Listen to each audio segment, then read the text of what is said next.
If I only had $700, these are the budget gaming laptops that I would buy. MSI GF63 Thin. The MSI GF63 Thin is the laptop you notice first of how incredibly light and slim it is for a gaming machine. It almost feels like it shouldn't be able to game at all. In my experience, carrying it around was a breeze, but that portability comes with a serious trade-off. While it handled 1080p gaming just fine and the 144Hz screen felt smooth, the display itself is disappointingly dim, which hurts the experience in well-lit rooms. The biggest issue for me was the battery life, which is practically non-existent for gaming. I could barely get through 2 hours before needing to plug in. It also tends to run hot because of its single-fan cooling system, though it was quieter than I expected under load. This is the machine for someone who values portability above all else and will be gaming near a power outlet almost exclusively. HP Victus 15. The HP Victus 15, on the other hand, is the quiet, reliable workhorse that nails the fundamentals. From the moment I started using it, the build felt more solid and the keyboard was more comfortable for long gaming sessions. What really stood out was the display, which is noticeably brighter than the MSI's, making games look much more vibrant. During my testing, the dual-fan cooling system really proved its worth, keeping temperatures more stable and preventing performance throttling during intense gameplay, which is a common problem in this price range. While it's bulkier and heavier than the GF63, the battery life was a pleasant surprise, lasting significantly longer for browsing or watching videos. The Victus 15 is the clear choice for a gamer who does most of their playing at a desk and wants a more balanced, reliable machine with better cooling and a superior screen. Given the choice, I would buy the HP Victus 15 because its superior cooling and much better battery life make for a more practical and consistent day-to-day gaming experience. If I only had $800, these are the budget gaming laptops that I would buy. Lenovo Log 15. The Lenovo Log 15 is one of those laptops that genuinely resets your expectations for a budget machine. In my experience, this laptop punches far above its price tag, delivering a core gaming experience that feels surprisingly premium. I was immediately struck by its thermal management even during long gaming sessions. The system remains impressively cool and stable, and the fans are surprisingly quiet. The performance for 1080p gaming is fantastic, and the keyboard is a joy to type on. It's not perfect though. The build is entirely plastic and has some flex, which can make it feel a bit cheap despite its refined non-gamer aesthetic. The display is also just okay on base models, but some configurations offer a much better 1440p 165Hz G-Sync panel. Honestly, if you're looking for a machine that prioritizes raw performance and excellent cooling over a premium chassis, this is the one to get. It's perfect for a student or gamer who wants great frame rates without breaking the bank. Lenovo IdeaPad Gaming 3.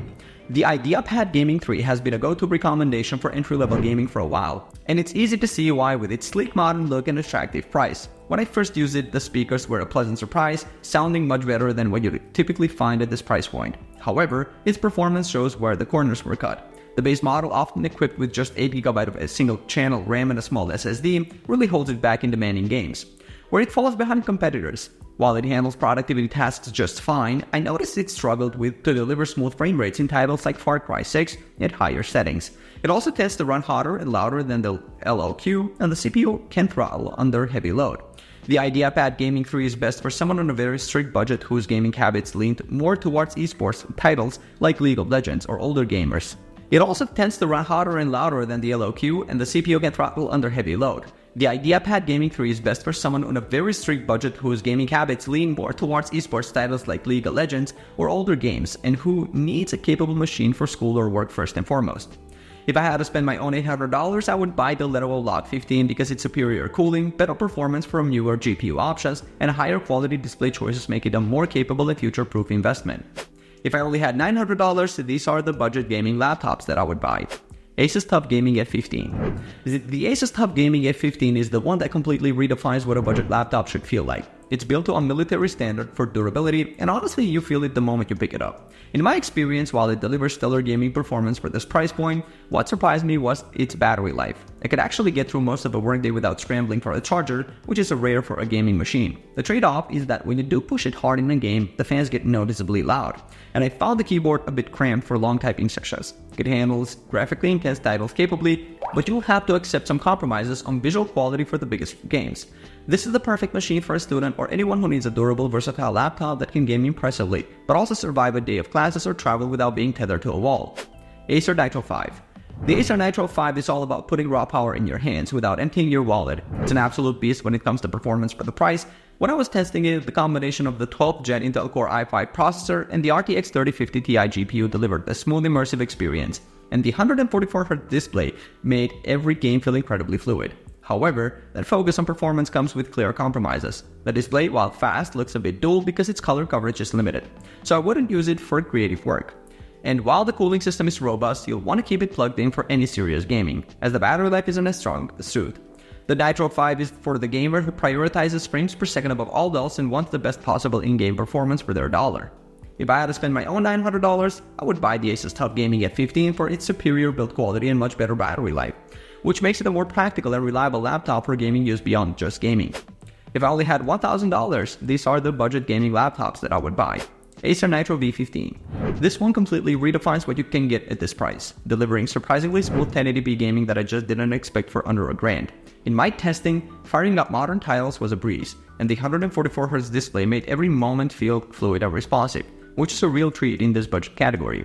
While the Intel Core i7 and RTX 4050 combo punches well above its weight for 1080p gameplay, you can feel where the corners were cut. The screen is a bit dim at just 250 nits, which is noticeable next to a brighter panel, and the keyboard feels cramped because they squeezed in a number pad with half-sized keys. The biggest quirk I found was a bizarre performance throttle when the battery drops below 40%, which feels like a terrible software decision you can't override. This machine is the perfect pick for a student or budget-conscious gamer who needs solid 60+ FPS performance for their favorite games and prioritizes a high refresh rate screen over everything else.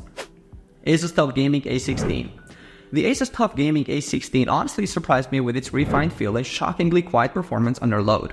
It doesn't scream gamer with its muted design, but the build quality is solid, and the super thin screen bezels make it feel more premium than its price tag suggests. What I loved most was the cooling. I ran demanding games for hours and it stayed remarkably cool and quiet, something you rarely find in this bracket. The keyboard is enjoyed to use for both gaming and typing, with great feedback and travel. While the base model screen is good, the optional 1600-piece 165Hz panel is genuinely impressive. It's bright, color accurate, and makes this a viable machine for creative work, not just play. Performance-wise, it handles demanding titles really well, often trading blows with more expensive machines.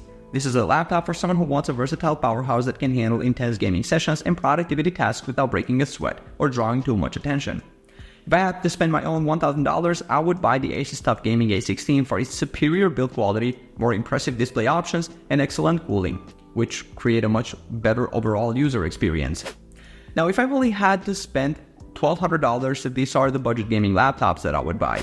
Lenovo Legion 5. The Lenovo Legion 5 is one of those laptops that consistently punches above its weight, and this year's model redefines what a machine at this price should feel like. The moment I fired up a game on its OLED screen, I was honestly blown away by the color depth and smoothness. It makes other displays at this price point look washed out. I pushed it through a few hours of demanding titles, and while the fans kicked in, the AMD version I tested never got uncomfortably hot on the keyboard deck, which is a huge win for long gaming sessions.